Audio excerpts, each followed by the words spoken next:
probably going to apply a slightly different perspective. I've been working for about 15 years in various kinds of digital product development.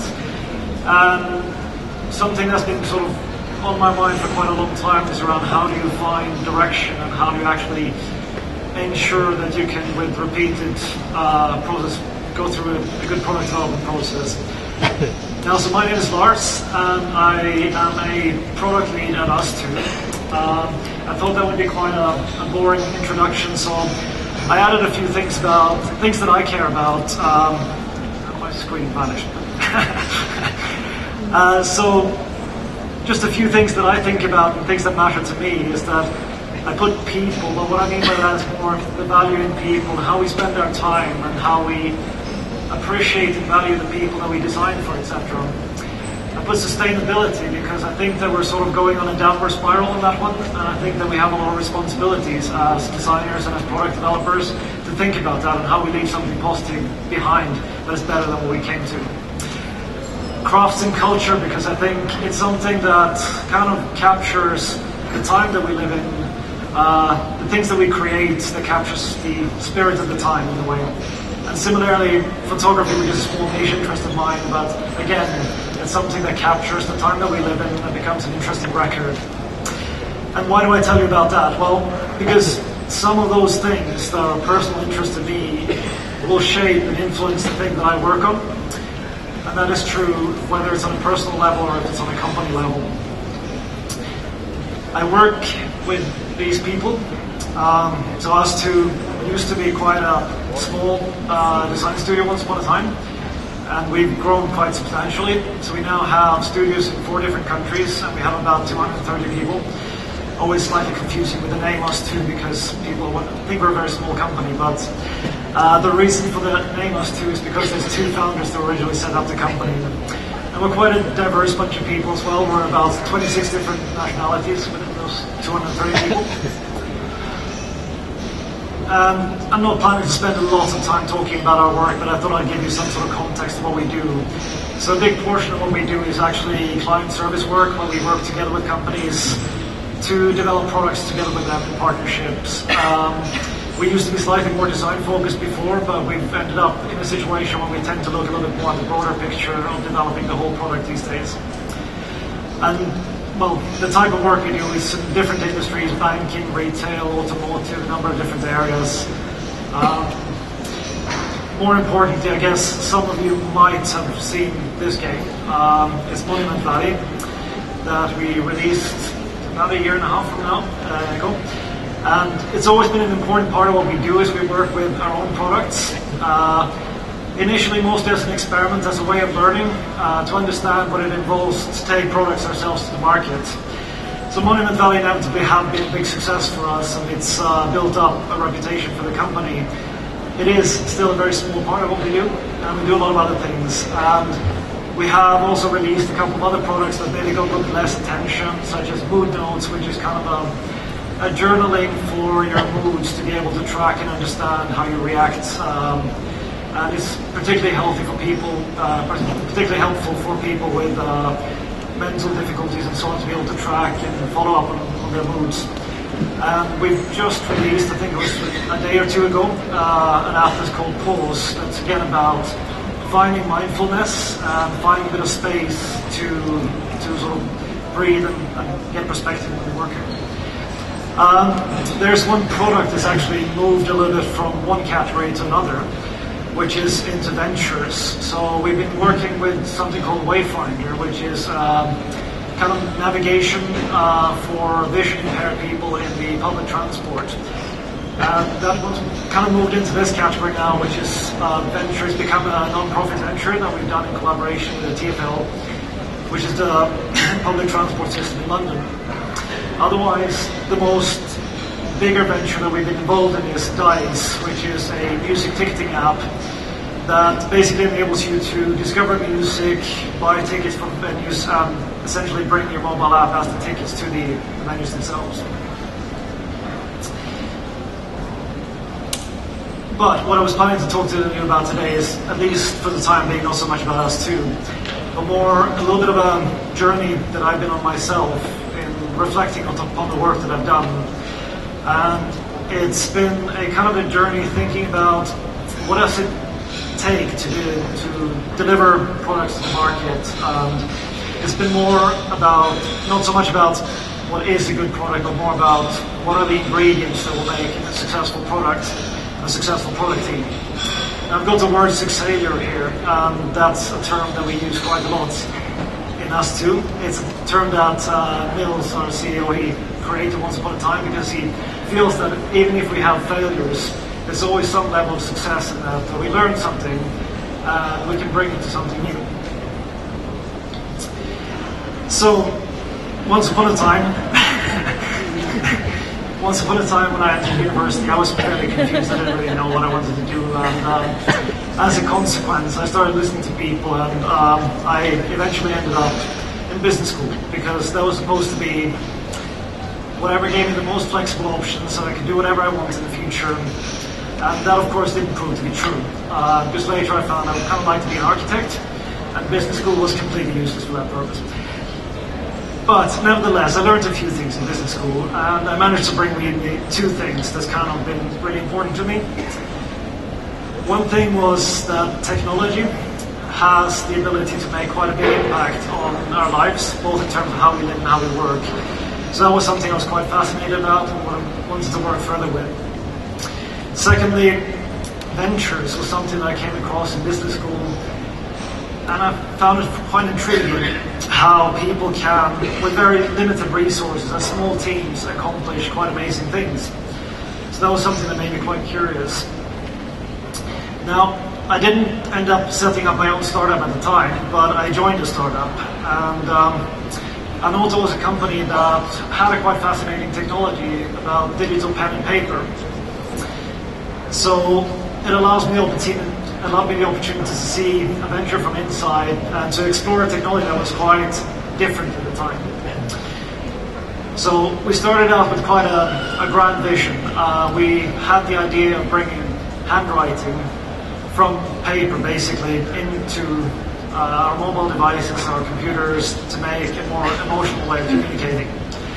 And because we thought that wasn't enough, we thought also we would like to create a paper-based internet because we had the ability of basically tracking any piece of paper to any piece of content. And it was a fascinating time. We were working together with an amazing team. We had a very clear purpose in mind, and it gave us the ability to accomplish amazing things for the first 2 or 3 years. We almost made it there. We created a product, but it wasn't quite the product that we thought it was going to make.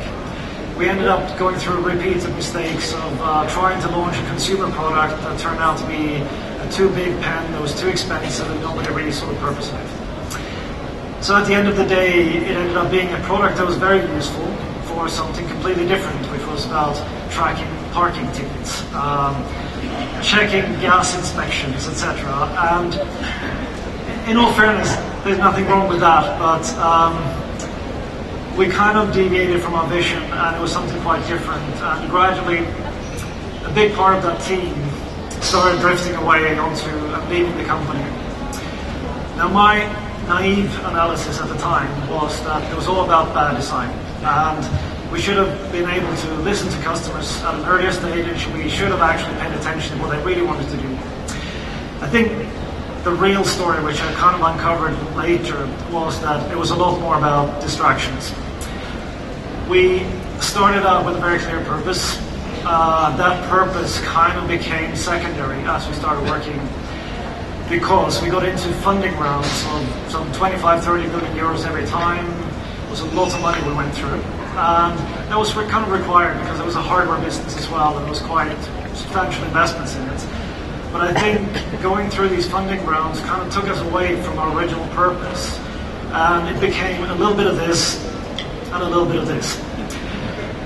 There was a lot of distractions around hiring people too fast, not quite knowing what people would be doing, because they were not sure about their purpose. They started creating their own ideas about what we were doing. And eventually it sort of faded away, and it's not, the company is still around, so there's a certain testament to the idea itself. But like I said, they're still working primarily with parking tickets and gas inspections and the likes. So eventually I moved on from that. This is not a chronological perspective, so I'm jumping in time a little bit here, but at a much later point in time, I ended up co-founding a startup in California, which was a mobile payment startup. And I show this picture mostly because that's probably what we would assume that life is like, is running a startup in California. It has nothing to do with that. It looked a lot more like this. And I found myself spending 2 years in this lovely building. It doesn't look like much, but it was quite a fascinating time at the same time. There's about 100 startups that are housed in this building. It was an amazing place to exchange ideas, good and bad ones. There's a lot of bad ones there. But it was a great place, kind of a melting point where people shared ideas, and some startups fell apart, and people joined forces, they created a new startup, etc. Our startup was relatively stable for a while. We were working on a mobile payments platform, and given the time around 2009, it felt like that could have been a pretty good opportunity and would have been about the right time. We had some great partners. We worked with both Fargo Bank and Target as a supermarket in the US. And things were going quite well for a while. We built up a quite well-balanced team with a couple of designers, some business people, and a team of developers. And it felt really healthy for a while. And eventually it felt a bit more like this. We came to a point, it wasn't quite this dramatic, but this is kind of what was happening in my head at the time. It took me quite a long time to kind of come to terms with what that meant. Eventually things sort of started falling apart because the founders of the company started having different ideas about why we were in business. And the unfortunate challenge with that is that when the founders of the company start having differences about why they're running the business, the rest will fall apart. It will not be able to continue. And I think the challenge that we had, the problem that we faced, was that we had a really clear idea about what we were creating. We felt that we had a really clear idea about how to build a team and how to make the product happen, etc. What we completely failed to discuss about was, why are we in business together? And it turned out as we went through this process that the fundamental reason why things were not working was because we had different ideas about what we wanted to achieve and why we were in business. So some of the learnings that I'm taking from this is that ventures are an amazing place to create and build ideas, and you can do things with very small team and very limited resources that is unparalleled to anything you can do in any other business. Yet, it is very fragile because most startups sooner or later lose focus on their purpose, and that tends to make the company fall apart. And I think the learning, especially from the later part of my journey, was that the why matters so much more than the what of what we create. And we really need to spend enough time with our teams to understand why are we building like we are, whether it's a product or whether it's a startup. It really matters why we're trying to create it. So there's a little bit of painful steps to go through. It did partially hurt me financially and career-wise, but it was sort of this bittersweet experience that you go through. And fortunately, I kind of went through a second journey, which was more of a mental journey in the process. That was more about finding inspirations for what I'm talking about today. And I spent quite a long time in Japan. I was there setting up an auto office in Japan. And the thing that struck me in Japan was that people had the ability to spend an entire lifetime dedicated to a craft or something. For example, flower arrangement or a tea ceremony or Aikido. And the intriguing part of that was that they didn't really have any goal. They were not planning to participate in any competitions or anything like that. It was entirely about going through the process and feeling a slight sense of mastery over time. And that was the pure purpose of what they were doing. I'm not sure if you know this man. His name is Jiro Ono, and he runs a surprisingly small sushi place in a metro station in Tokyo. He was discovered by Michelin a few years ago, and he's got a 3 star Michelin rating as well. he's an interesting character. He's about 85 to 90 years old now. He's been making sushi for about 65, 70 years. And he's kind of the extreme testament to this idea of having a life purpose, which he's completely dedicated himself to. The best part is that his son is 56, and he's just graduated from basically making rice to going and buying the fish. He still won't let him touch the sushi. He's only the only person making the sushi still. But at the same time, it's amazing to see how that sense of life purpose is translated into the quality of the product that he creates. And at the same time, I spend a lot of time looking at Japanese products in general. And they do have a reputation of being fantastic quality products. A lot of that dedication that they might be spending on other things kind of goes into the products that they make as well. But there's one little piece that is missing, which is often, it's not exactly products that make our hearts sing. It's not quite something that we relate to very personally, very emotionally. It's good products. We buy it because it's a good product. So this was a thought that I kind of brought with me when I went to design school later on. And I probably came to design school with a fairly naive perspective on what it means to design, and quite a superficial perspective on design. But the main lesson that I found in the process of going through design school and later on as a designer was it's really important to bring your point of view to what you create. And what I mean with that is kind of bringing a piece of how you look upon the world into your product, because that's the little piece that makes it speak to other people. And I think this picture may be a slightly extreme example of that. It's what is called an earthship, which is a building that is basically built from recycled materials that's heated by the sun, that recycles water naturally, etc. So it's kind of an extreme interpretation of architecture where you have the view that we need to build for buildings that blend in with our environment and be more careful. And the other thing that I kind of took from this is that, and which is something which is very essential at us too, more than anything, you have to care. You cannot build a product that's actually going to have any impact unless you genuinely care about it. And that doesn't really matter if it's a mobile banking application or if it's a game. You have to bring the same level of care to it to be able to genuinely create something that matters. And I kind of like this statement, which is by photographer William Albert Allard, which kind of says the same thing but in a different context. So I took a few examples in here to kind of talk about what a point of view might mean. This one might be slightly outdated, and I don't think it fully reflects Apple as it is today.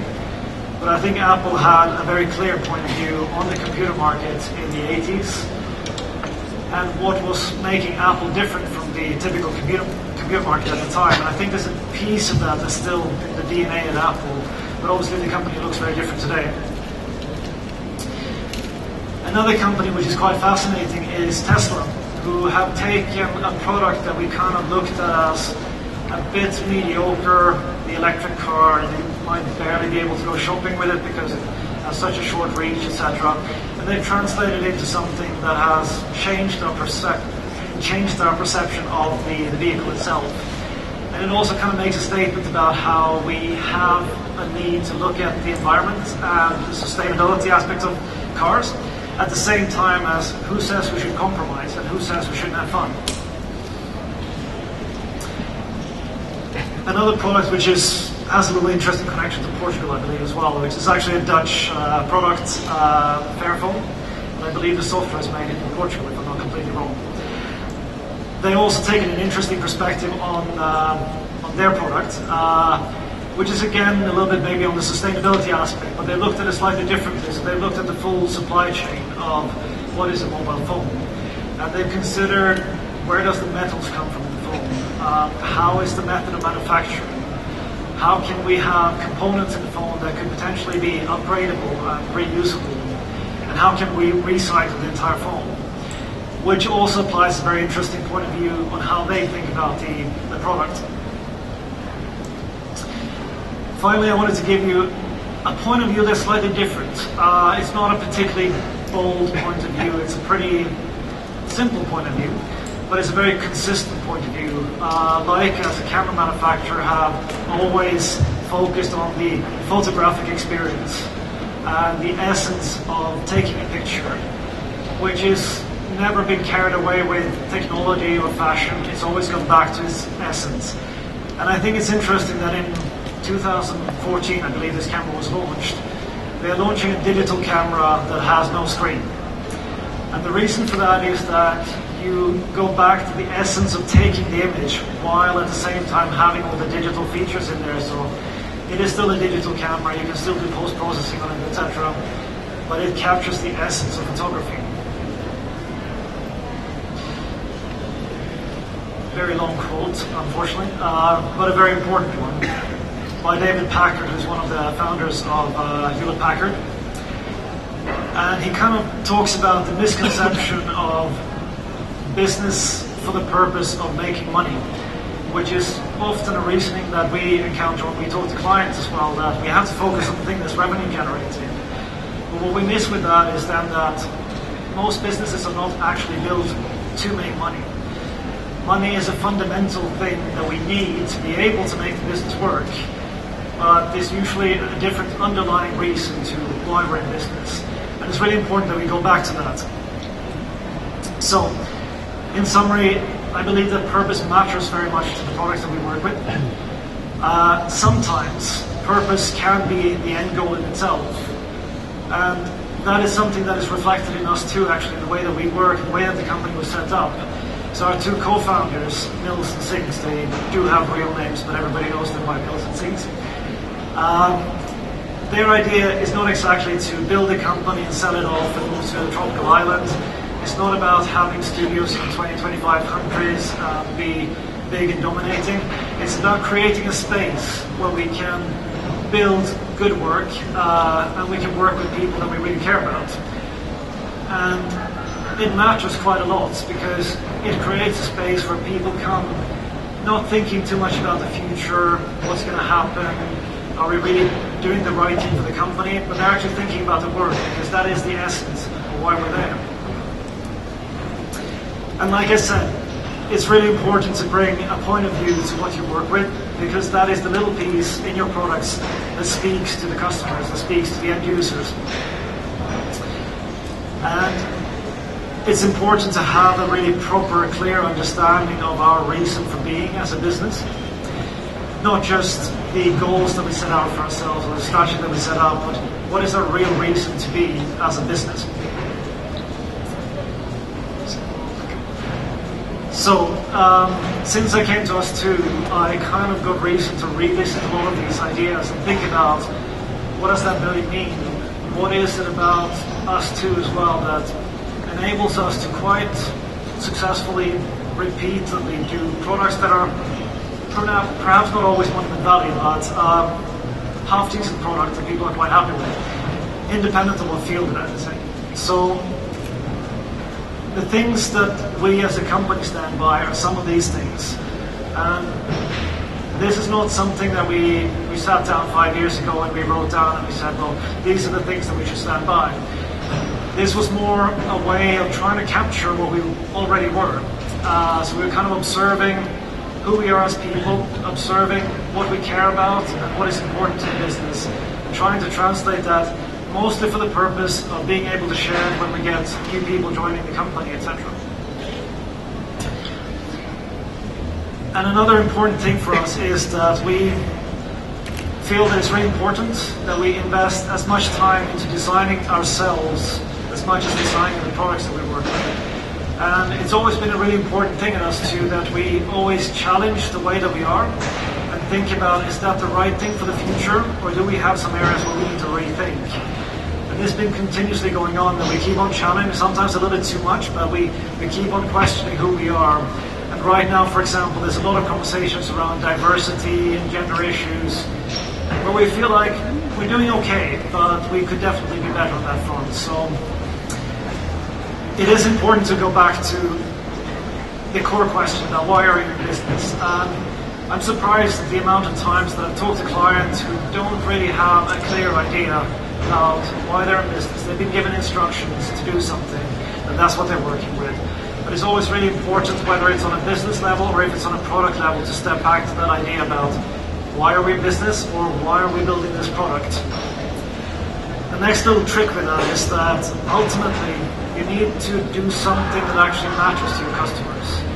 And there's a good example, for example, with Patagonia, who does a lot of efforts into sustainability and sort of protecting the environment, which makes a lot of sense for them.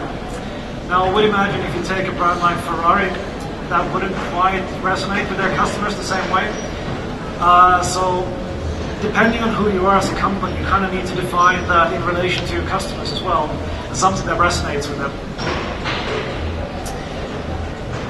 Another important part, and sort of the essence of any business, is that the people that you have and the culture that you create over time is what defines you. And that also defines the kind of products that you're trying to create. ustwo is a slightly weird place. It doesn't look like this every day, but we have this annual holiday that we go to once a year. And there's an element of that we bring with us back to work as well. There's quite a playful culture. Now, some of this stuff that I've been talking about, you might be feeling, well, if you're thinking about this in a startup or if you're thinking about this in a corporate world, that's very different. And I do believe that there's an element where corporates have to learn from startups about what it is that inspires people, that drives people to create things that is somehow with less resources, smaller teams, etc. I don't believe the solution is to try to create startups inside of corporates, but I think it's more about observing the dynamics, the little details that inspires people in these startups. But what I've found as well is that no matter how you twist and turn this, and what is true for a startup as well as a corporate, is that there's a few pieces that define who you are as a company. This is kind of the foundation for whatever product that you create. And in my mind, purpose kind of is at the heart of that. You kind of need to have an idea of who you are as a company and why you exist.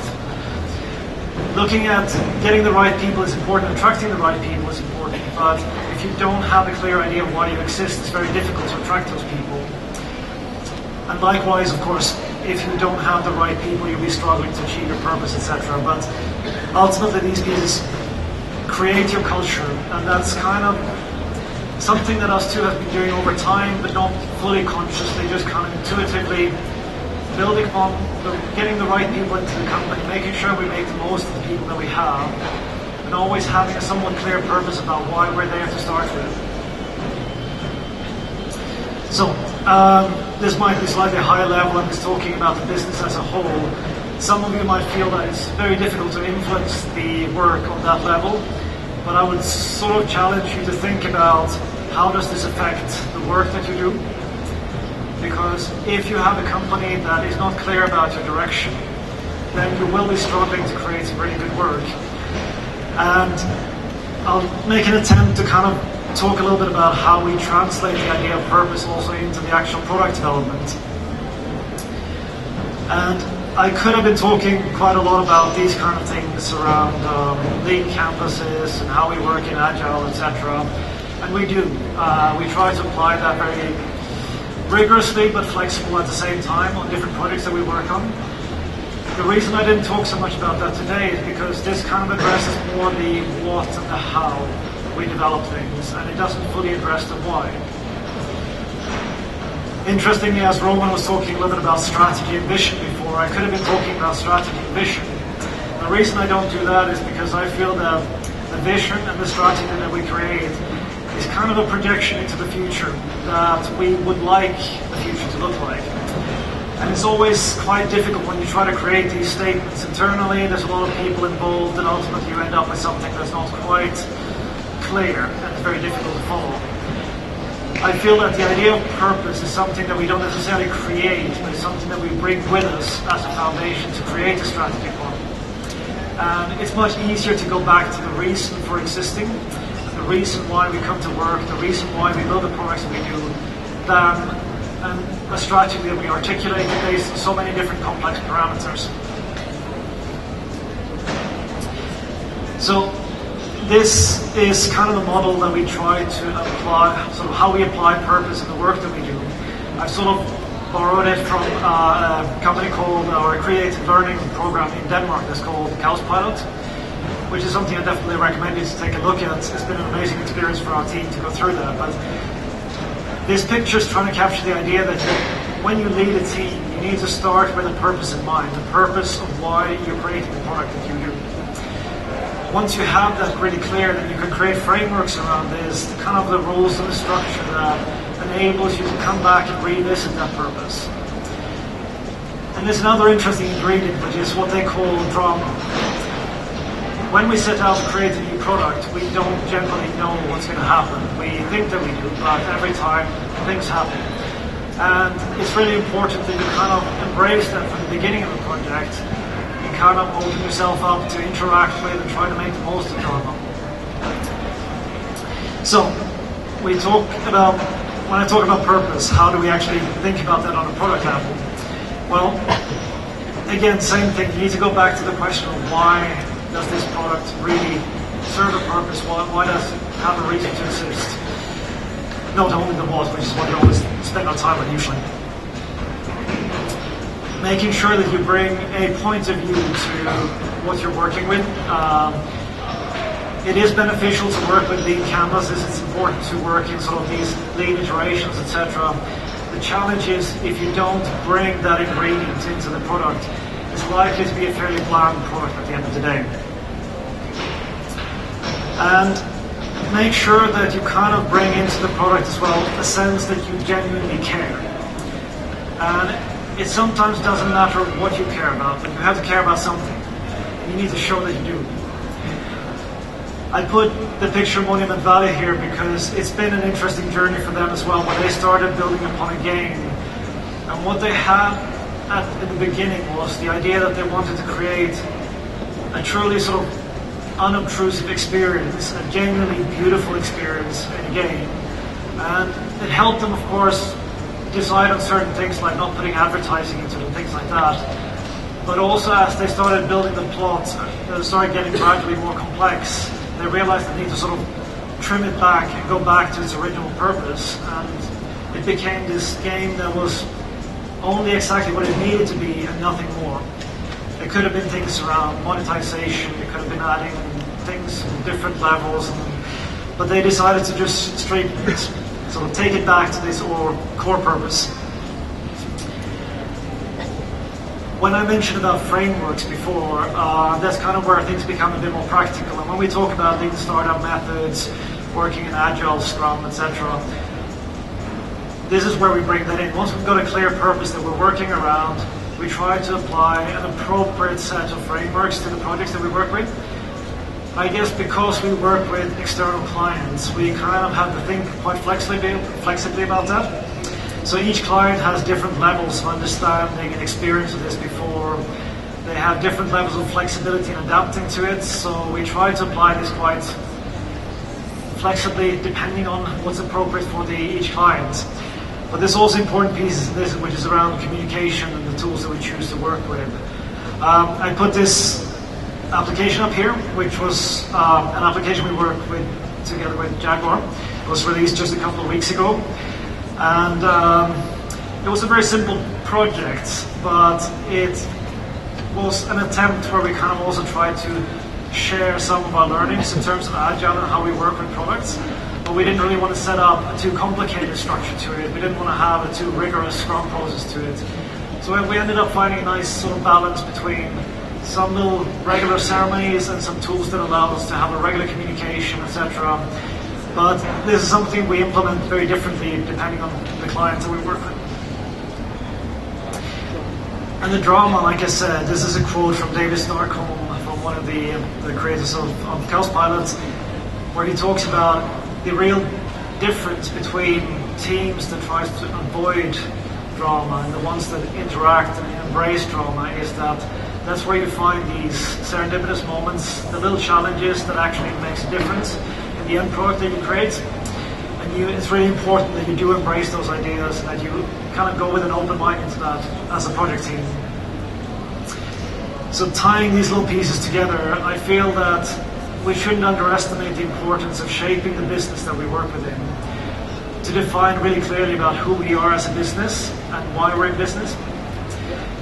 And when you lead your product, lead with a why, and make sure that you align your team around the why we're in business. Ash Maurya once said this quote, that life is too short to build something that nobody wants. And I would kind of like to add that life is short, so make everything that you build matter. That's all for me. Thank you very much.